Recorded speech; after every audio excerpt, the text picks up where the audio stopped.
जय श्री राधे कृष्ण आप सभी को। सबसे पहले मैं आप सभी के सुखद और मंगल भविष्य की ईश्वर से प्रार्थना करती हूँ।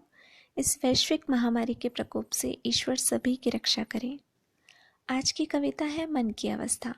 इसकी स्टार्टिंग मेरी बड़ी बहनों और भैया के नाम से है, जिनके नाम इस प्रकार है: माधवी, माधुरी, मीनाक्षी और चैतन्य। हम सभी के मन की अवस्था में अक्सर परिवर्तन होता रहता है।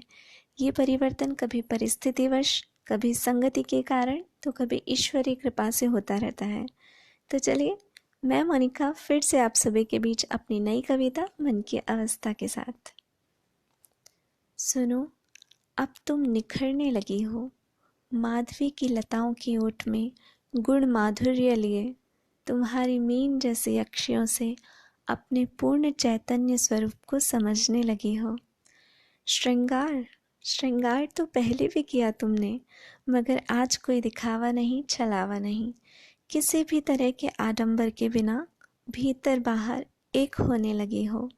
सुनो, अब तुम निखरने लगी हो। यूं तो कितनी ही दफ़ा तुम बैठ जाती थी सबसे रूठ एकांत में, और मन के उफानों को आँखों से बहाने लगती थी। रूठ जाती हो अब भी, मगर अब खुद से ही खुद की खामियों पर रूठने लगी हो। सुनो, अब तुम निखरने लगी हो। ये सुन रही हो तुम पंछियों की चहचहाट?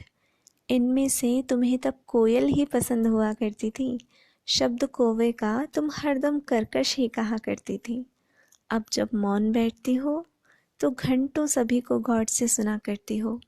कौवे को भी सुनकर उतनी ही खुश हुआ करती हो जितना कोयल को सुनकर हुआ करती थी।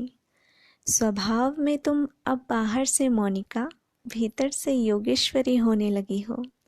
अब माधवी का सौंदर्य लिए, बोली में माधुरी गुण लिए, तुम्हारी मीनाक्षियों से अपने पूर्ण चैतन्य स्वरूप को निहारने लगी हो। सुनो, अब तुम पहले से ज़्यादा निखरने लगी हो।